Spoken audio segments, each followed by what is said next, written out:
ஓம் சரணாகத தீனார்த்த பரித்ராண பராயணே சர்வஸ்யார்த்திகரே தேவி நாராயணி நமஸ்துதே. வணக்கம் நேர்களே, இது மகாலட்சுமி ஜோதிடம் வழங்கும் காலச்சக்கரம். உங்கள் அன்பு ஜோதிடர் ஸ்ரீராம்ஜி பேசுகிறேன். அனைவரும் நலமுடன் இருக்கிறீர்களா? நன்றாகத்தான் இருப்பீர்கள், நன்றாக இருக்க வேண்டும். இன்றைய காணொளியில் நாம் காண இருப்பது கர்மா லக்னம் எது? இதன் தலைப்பு. நம்மளுடைய முற்பிறவி நன்மை தீமைகளை அனுபவிக்கத்தான் நம்ம இப்போ பிறவி எடுக்கிறோம். எல்லாருக்கும் அது பொருந்தும்.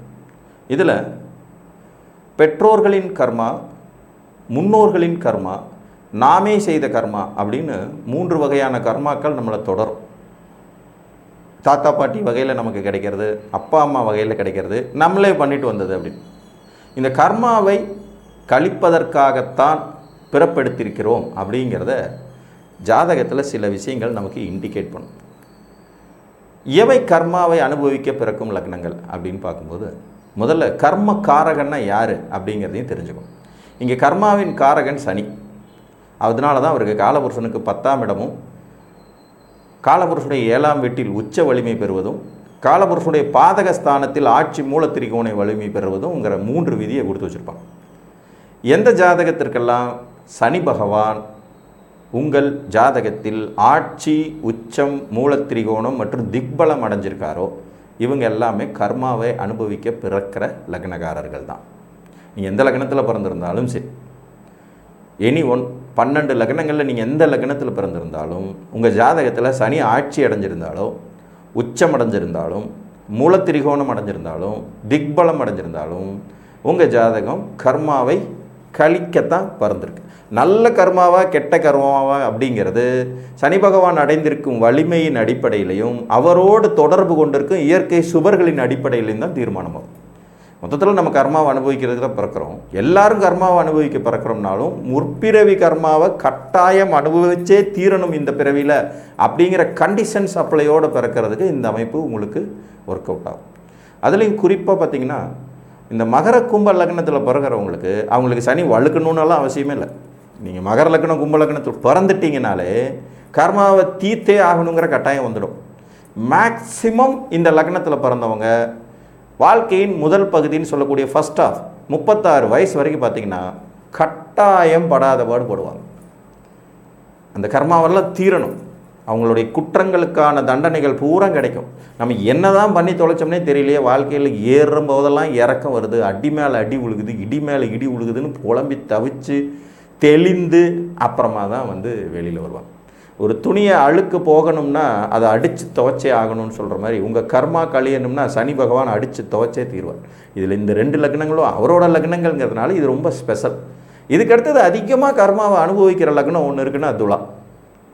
ஏன்னா இது சனி பகவான் இயற்கையாகவே உச்சம் பெற வீடு. அப்போ மகரம் கும்ப லக்னாதிபதியான சனி உச்சம் பெறக்கூடிய இந்த துலா லக்னம், இந்த 3 லக்னக்காரங்களுக்கும் கண்டிப்பாக வாழ்க்கையின் முற்பகுதியில் நிறைய சோதனைகளும் வேதனைகளும் தடைகளும் தாமதங்களும் அனுபவித்து முடிச்சுட்டு தான் அடுத்த கட்டத்துக்கு வர முடியும். ஆனால் லைஃபோட செகண்ட் ஹாஃபில் ஒவ்வொருத்தருக்கும் ஒரு மாதிரி வச்சுக்கலாம். 36 வயசுலேருந்துன்னு எடுக்கலாம். சிலருக்கு 40 வயசுலேருந்து நல்லாயிருக்கும், சிலருக்கு 42 வயசுலேருந்து நல்லாயிருக்கும். அது அவங்களுடைய மொத்த ஆயுள் பலத்தின் அடிப்படையில் வரும். இந்த 36 வயசுக்கு மேலேருந்து படிப்படியாக ரிலீஃப் ஆகி வாழ்க்கையோட பிற்பகுதியில் தேவையான சகல சௌபாக்கியங்களையும் அடைஞ்சு சந்தோஷமாக வாழ்வாங்க.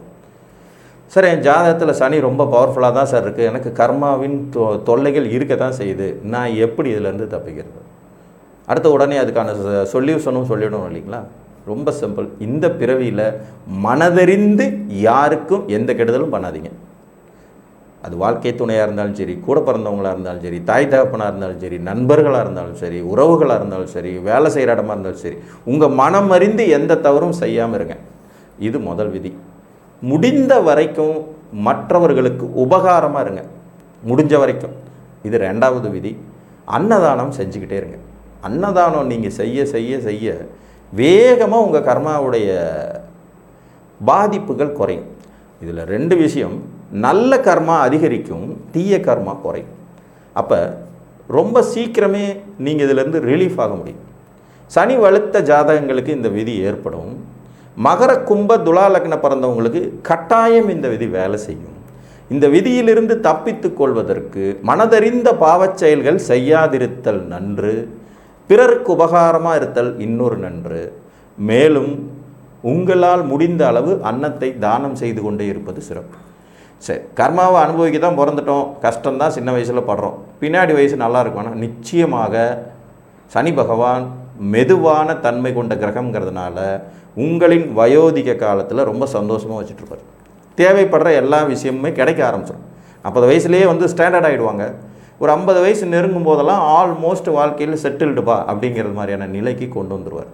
ஸோ முன்னாடி கஷ்டப்படுறோமோ பின்னாடி நல்லா தான் இருப்போங்கிற நம்பிக்கையோடு வாழ்க்கையை எதிர்கொள்ளுங்க. இதில் ரொம்ப மோசமான விஷயம் என்னென்னா, சின்ன வயசில் ரொம்ப சந்தோஷமாக இருந்துட்டு ஜாலியாக ராஜ வாழ்க்கை வாழ்ந்துட்டு மிடில் ஏஜுக்கு பிறகு கஷ்டப்படுறது தான் இருக்கிறதுலே ரொம்ப மோசம். ஏன்னா நம்மளால் முடியாத காலத்தில் வர்ற கஷ்டங்களை யோசிச்சு பாருங்கள்.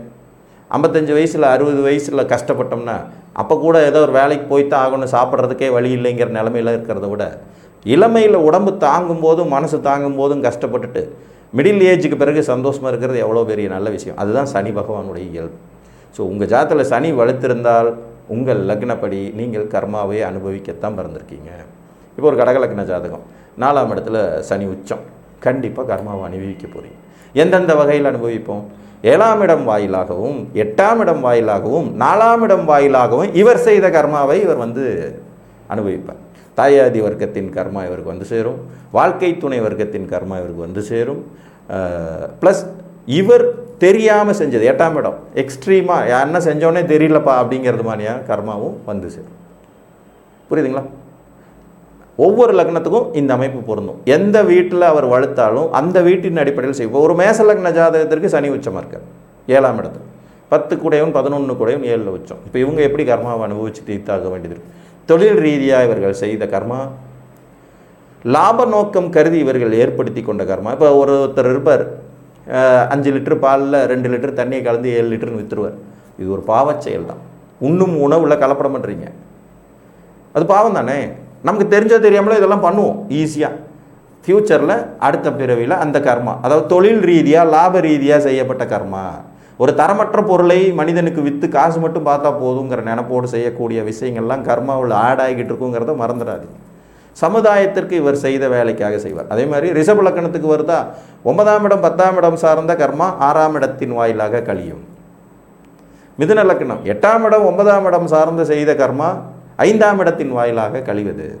5ஆம் இடத்தின் மூலமாக, அது சனியோடைய ஆட்சி வீடு, மூலத்திரிகோண வீடு, உச்ச வீடு, மூணும் உங்கள் கர்மாவை இண்டிகேட் பண்ணும். அதில் நீங்கள் செய்திருப்பதை சரி பண்ணும். அதை செஞ்சிருக்கீங்களா அப்படிங்கிறத கன்ஃபர்மேஷன் கொடுக்கறது சனி.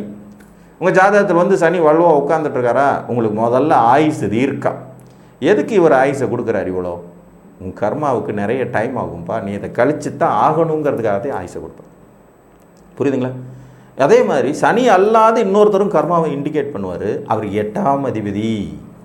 எந்த ஜாதகத்துக்கு 8ஆம் அதிபதி வலுத்து உச்சமாக இருக்காங்களோ அல்லது 8ஆம் இடத்துலேயே ஆட்சி அடைஞ்சிருக்காங்களோ அவர்களும் கர்மாவை அனுபவிக்க பிறந்தவங்க தான். சனி கொடுக்கறது தான் ஃபஸ்ட்டு முதல் தர கர்மா, 8ஆம் அதிபதி கொடுக்கறது 2ஆம் நிலை கர்மா, 6ஆம் அதிபதி கொடுக்கறது 3ஆம் நிலை கர்மா. புரிஞ்சுதுங்களா? கடனை நிறைய பண்ணி வச்சுட்டு விட்டுட்டு வந்துடுவாங்க. நோய்க்கு பயந்துட்டு சூசைட் பண்ணிக்குவாங்க.